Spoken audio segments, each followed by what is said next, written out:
নমস্কার বন্ধুরা, আমি মালতী। নন্দিস কিচেনে আপনাদের স্বাগত। আজকে নিয়ে চলে এসেছি ঘরোয়া পদ্ধতিতে কাতলা কালিয়া। আমি এখানে 1 কেজি মতন কাতলা মাছ নিয়েছি।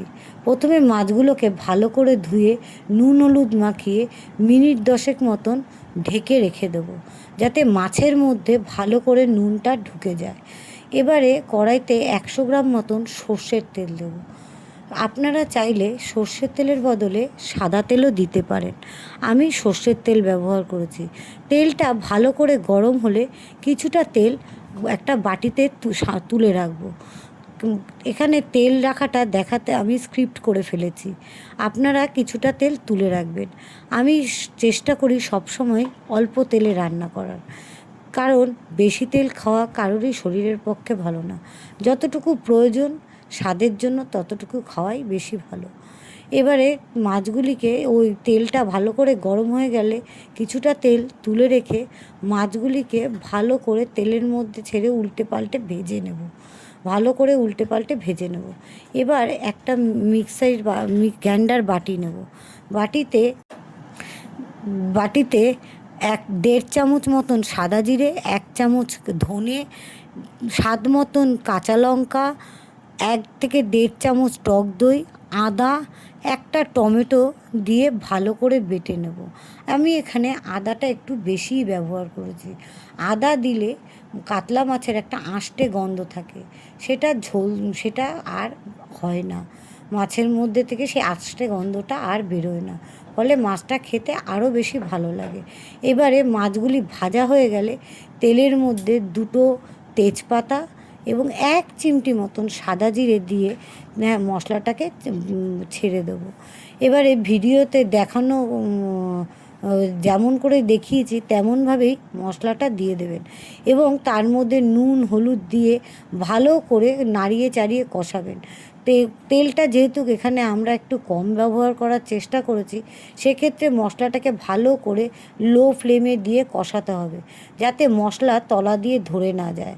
এবারে যদি আপনার কষাতে গিয়ে মনে হয় না সামান্য তেল লাগতে পারে, তাহলে বাটিতে তুলে রাখা গরম তেল থেকে 2-4 চামচ তেল মশলা কষানোর মধ্যে দিয়ে দেবেন। এবার মশলা থেকে যখন তেলটা ছেড়ে দেবে তখনই বুঝতে পারবেন যে মশলাটা ভালো করে কষে গেছে। এবারে ওই কষা মশলার মধ্যে প্রয়োজন মতন গরম জল দিয়ে দেবেন। আমি এখানে 1 মগ মতন জল দিয়েছি। এই জলেই আমার মাছগুলি ডুবে যাবে, ঝোলের মধ্যে ডুবে যাবে। এবারে ঝোলটা ভালো করে টকবগিয়ে ফুটে উঠলে মাছগুলিকে ছেড়ে দেবো। মাছগুলিকে ছেড়ে দিয়ে সামান্য হালকা হাতে নেড়ে কড়াইটার ঢাকনা দিয়ে ঢেকে দেবো। এবারে ঝোলটা বেশ ফুটে মাছের ঝোলটা যখন গামাখো হয়ে যাবে, সেই সময় আমি অর্ধেক মতন আম নিয়ে ঝোলের মধ্যে চারিদিক দিয়ে ছিটিয়ে দিয়ে কড়াইটা আবার একটু লো ফ্লেমে দিয়ে ঢেকে দেবো।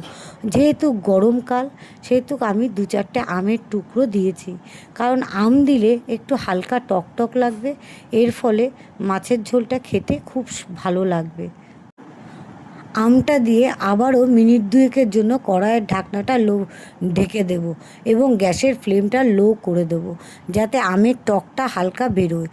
এবারে আবারও গ্রাইন্ডার মেশিনের মধ্যে 2 চামচ পোস্ত, 1.5 চামচ সাদা তিল, 3 থেকে 4টে কাজু বাদাম, 14 থেকে 15 পিস কিশমিশ এবং একটুখানি সামান্য একটু ডাবের শাঁস দিয়ে মশলাটাকে ভালো করে বেটে নেব। আমি এখানে চিনির ব্যবহার করিনি। পোস্তর রান্নায় সামান্য একটু মিষ্টির প্রয়োজন হয়। হ্যাঁ, সে মিষ্টির বদলে আমি কিশমিশের ব্যবহার করেছি। আমার ঘরে ডায়াবেটিসের পেশেন্ট আছে, তাই আমি চিনিটা দিইনি, চিনির বদলে মিষ্টি দিয়েছি। আপনারা মনে করলে চিনির বদলে কিশমিশ দিয়েছি, আপনারা মনে করলে চিনিও দিতে পারেন।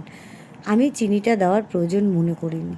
এতে একই রকম স্বাদ হবে, কিন্তু চিনি খেলে যে ক্ষতিটা হয় ডায়াবেটিস পেশেন্টের, সেই ক্ষতিটা হবে না।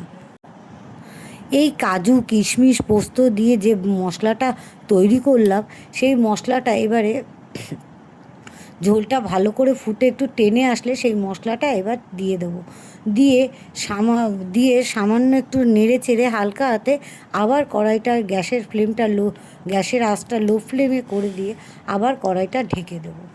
ঢেকে দিয়ে কিছুক্ষণ পর মশলাটা বেশ সুন্দর করে হয়ে গেলে এবারে মশলাটা শুকিয়ে আসলে সামান্য একটু গরম মশলা দিয়ে মিনিট দুয়েক ঢেকে রেখে নামিয়ে দিলেই রেডি আমাদের ঘরোয়া পদ্ধতিতে কাতলা কালিয়া।